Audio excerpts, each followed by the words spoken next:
Zelensky slammed Russia, calling them filthy scum after 2 ballistic missiles struck the northern city of Sumy, killing at least 34 people on Palm Sunday. Nobel Prize-winning author Mario Vargas Llosa has died aged 89. His family said Llosa passed away peacefully in Lima on Sunday. Expo 2025 officially opens in Osaka. The event will take place in Japan for 6 months and comes during a period of global instability, tensions, and wars. At least 34 people were killed and close to 120 others were injured to varying degrees after Russia targeted the northern Ukrainian city of Sumy with ballistic missiles. Ukraine's President Volodymyr Zelensky slammed Russia for what he labeled a heinous attack. Удар прийшовся просто по центру міста у вербну неділю. Тільки абсолютно відбита сволота може робити таке. At least 2 children were killed in the attacks, and some 15 others were among the injured. Zelensky says a baby girl born this year was also injured in the strikes. The Ukrainian leader called on the global community to exert more pressure on Russia and intensify diplomatic efforts to end the war. Тільки тиском, тільки рішучими діями це можна змінити.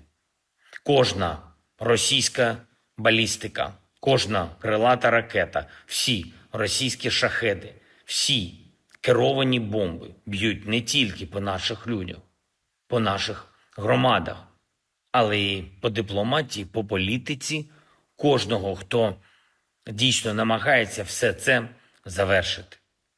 Kyiv says the Sunday strikes are the second large-scale Russian offensive in the space of about 1 week. On the 4th of April, an attack on Zelensky's hometown of Kryvyi Rih killed 20 people, including 9 children.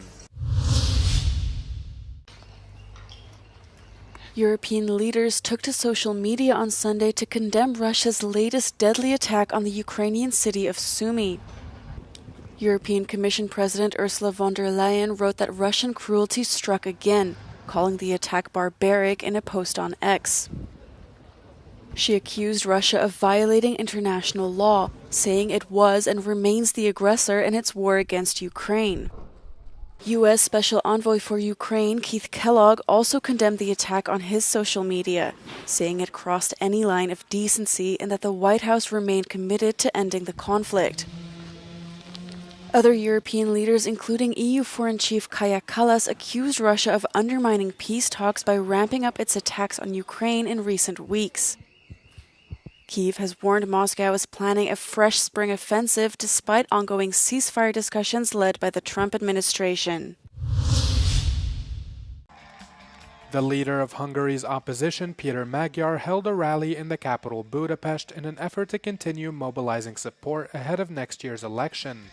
Magyar, who is incumbent Prime Minister Viktor Orbán's main political rival, addressed supporters at the event. He promised to reverse Orbán's divisive stances and policies which have largely alienated Hungary within Europe and the West at large. Rendbe tesszük végre a közös ügyeinket. Hazánk, Magyarország újra büszke és megbízható szövetségese lesz a NATO-nak. Magyarország újra teljes jogú tagja lesz az Európai Uniónak. Criticizing his opponent, who rose to power in 2010 and has since held a large two-thirds majority in parliament, Magyar vowed to dismantle his systems and start from scratch. Ezt a rendszert nem lehet megreformálni, nem lehet kijavítani, nem lehet jobbá tenni. Ezt a rendszert csak leváltani lehet. És mi ezt fogjuk tenni. Törvényesen, demokratikusan, de eltökélten leváltjuk. Thousands of supporters attending the event believe the upcoming election could bring about different results. Hát, hogy Magyar Pétert megválasztjuk. És Orbán Viktor megbűnhődik a rengeteg lopásért, amit tett az országban. Hiszel ebben? Nagyon. Én hittem 2022-ben is, most még jobban hiszek. Változás szelét lehet érezni, és kíváncsiak vagyunk rá, hogy mi a helyzet. Parliamentary elections have not yet been scheduled, but are expected by April next year. Recent polls suggest Magyar has slightly edged ahead in popularity over Orbán, with a campaign aimed at addressing economic and social issues facing the country.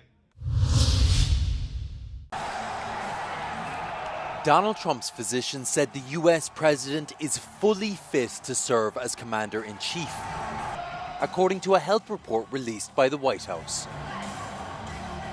In the report, the doctor who conducted Trump's medical exam cited the US president's active lifestyle and said it continues to contribute significantly to his overall well-being. The medical report also confirmed Trump scored a perfect 30 out of 30 in a cognitive exam, after the US president claimed he got every answer right. Trump is an avid golfer and said he recently won tournaments played at clubs he owns in Florida. The US president, who turned 79 in June, became the oldest person to ever be inaugurated to the Oval Office earlier this year. Gotten a big education and Pope Francis made a surprise visit to St. Peter's Square on Palm Sunday, greeting over 20,000 faithful to kick off Holy Week celebrations. Many reached out to touch the Pope's hand or garments as he was brought in a wheelchair down a ramp to the main altar, where he issued a brief greeting. Buona Domenica delle Palme. He is entering his 4th week of recovery after a life-threatening battle with double pneumonia, for which he was hospitalized. He has not spoken more than a few words in public since his release. Clearly eager to show he is feeling better, Pope Francis already made a surprise visit to St. Peter's last Sunday, as well as to the Santa Maria Maggiore Basilica in Rome on Saturday.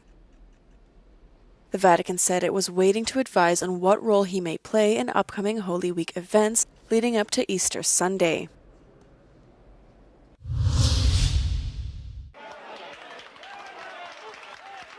Nobel Prize-winning author Mario Vargas Llosa has died aged 89. The Peruvian writer, a giant of Latin American literature, passed away peacefully in Lima on Sunday, his family said. He won the Nobel Prize for Literature in 2010. His celebrated novels include The Time of the Hero and Feast of the Goat. Vargas Llosa was a leading figure in the boom generation of Latin American writers. Known also for his strong political views, he ran unsuccessfully for Peru's presidency in 1990. His family said he leaves behind a vast body of work.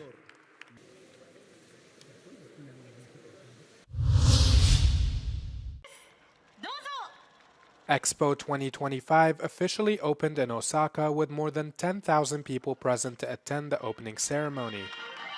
The Japanese city has hosted the 6-month event once before in 1970. The event set Expo attendance records for decades until it was eventually topped by the 2010 Shanghai Expo. Japanese fans of the event were thrilled to see it come back to home turf.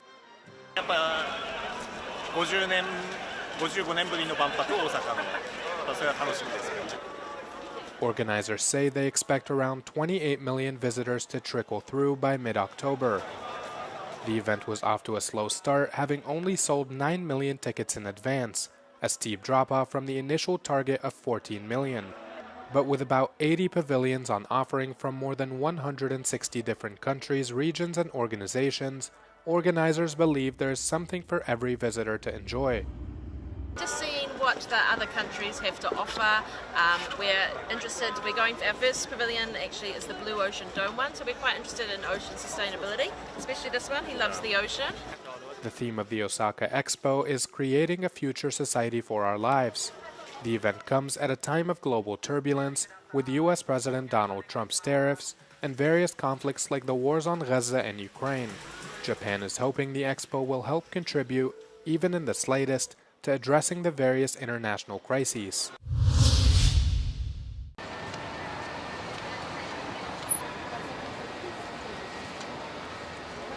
The textile industry is holding its breath.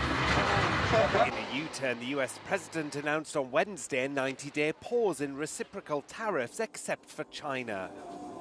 If he were to carry out his threat, products from the EU entering the United States would be subject to a 20% surtax. We took the pulse of the textile sector at a time of uncertainty. European exports of textiles and apparel is around €7.5 billion per year. So if Mr. Trump maintains his 20% tariff addition, that means €1.5 billion of tariffs. So that's the impact if things stay as they are. Across in that 7.5 billion, it's mainly high-end apparel products, so fashion products coming from Italy, from France. So these are the countries that would have the biggest impact. More worryingly, Asian textile products not exported to the United States could end up being redirected to the European market. If that wall is being established from China, from Cambodia, from Vietnam, there will be a bigger supply, an even bigger supply of apparel products made in Asia pushed on the European markets. And so that indirect impact may be even bigger than the direct consequence of paying 20% tariffs on the US markets.